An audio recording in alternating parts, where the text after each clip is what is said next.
In the deep forests of Panchavati, where the Godavari River flowed gently and the rustling of leaves blended with bird songs, Lord Rama, goddess Sita, and Lakshmana lived in serene exile. Their small cottage, built with simplicity, stood surrounded by tall trees, flowering bushes, and the peaceful aura of dharma. For years, life unfolded in quiet rhythm. Lord Rama hunted, Lakshmana protected their dwelling, and Sita maintained the sacred warmth of their home. The forest dwellers began to admire the trio, whose presence brought calm even in the wildest terrains. But not all who roamed the forest admired them. Among the many beings who lived in the deeper and darker stretches of the Dandaka forest was Surpanakha, the sister of the mighty demon king Ravana. She was a powerful Rakshasi, gifted with shape-shifting abilities and possessing immense pride in her lineage. She wandered across the forest freely, feared by sages and animals alike. One day, while moving through the woods, Surpanakha sensed an unusual fragrance in the air, a fragrance that she had never before encountered in the demon kingdom of Lanka or the forests of Dandaka. Curious, she followed the scent and soon reached the clearing where Lord Rama and Lakshmana were gathering fruits after their morning routines. The golden sunlight touched their forms, and their regal presence stood out even in the humble attire of forest dwellers. Their calm composure and divine aura stirred something unfamiliar within her, a blend of curiosity, attraction, and desire. Surpanakha, gifted with the power of illusion, altered her form. She transformed herself into a woman of striking beauty, hoping to charm the strangers.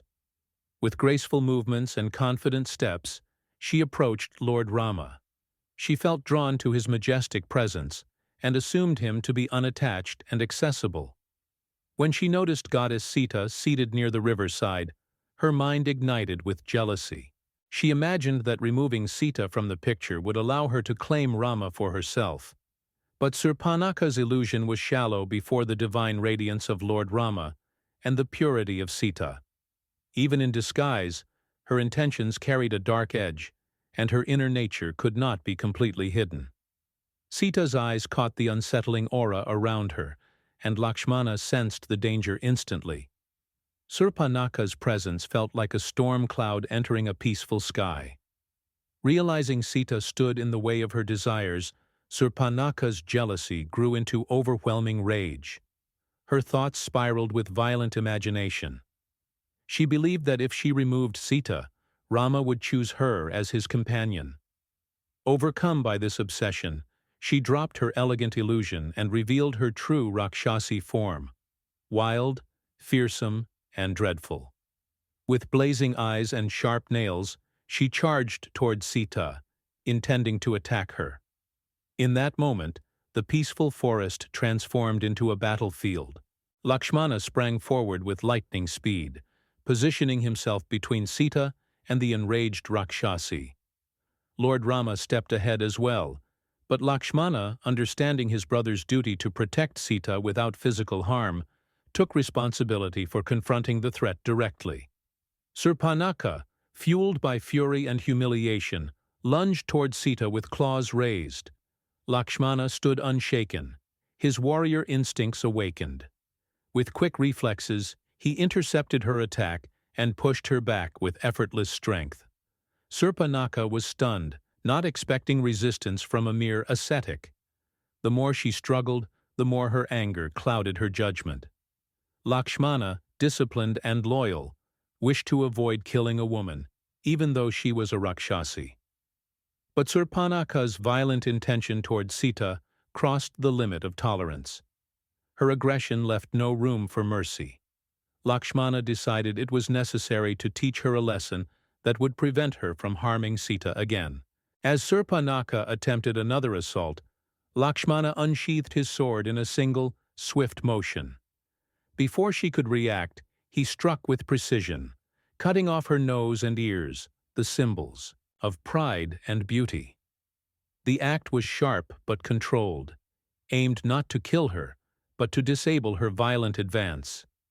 The forest echoed with her piercing scream, sending birds into a frantic flight and stirring every creature around. Surpanakha collapsed to the ground, clutching her mutilated face. The humiliation burned deeper than the wound. Her rage turned into a firestorm. The princess of Lanka, sister of the mighty Ravan, had been disfigured by mortals living silently in the forest. The defeat wounded her ego more painfully than the physical injury. Blinded by fury, she ran through the woods, crying out threats and curses. Her mind was filled with a single desire for revenge. She sought out her brothers, Kara and Dushana, commanders of powerful demon armies stationed nearby. She demanded retribution, manipulating them with exaggerated stories of Rama and Lakshmana's cruelty. She insisted that they must avenge her dishonor by killing the princes. Kara and Dushana, enraged on behalf of their sister, marched with their armies toward Rama's dwelling. This led to the fierce battle of Panchavati, where Rama defeated the 14,000 Rakshasas with divine arrows. Eventually, Surpanakha's humiliation reached Lanka itself, provoking Ravan to take drastic action, an action that changed the fate of the epic. Her complaint became the spark that ignited Ravan's decision to abduct Sita, thus setting into motion the great war of the Ramayana. Thus, the cutting of Surpanakha's nose was not a trivial incident, but a pivotal moment. It symbolized the defense of dharma, the protection of Sita, and the divine duty upheld by Rama and Lakshmana. It also became the turning point that led to the unfolding of destiny's grand design, the battle between Lord Rama and Ravana, that would determine the balance of righteousness in the world.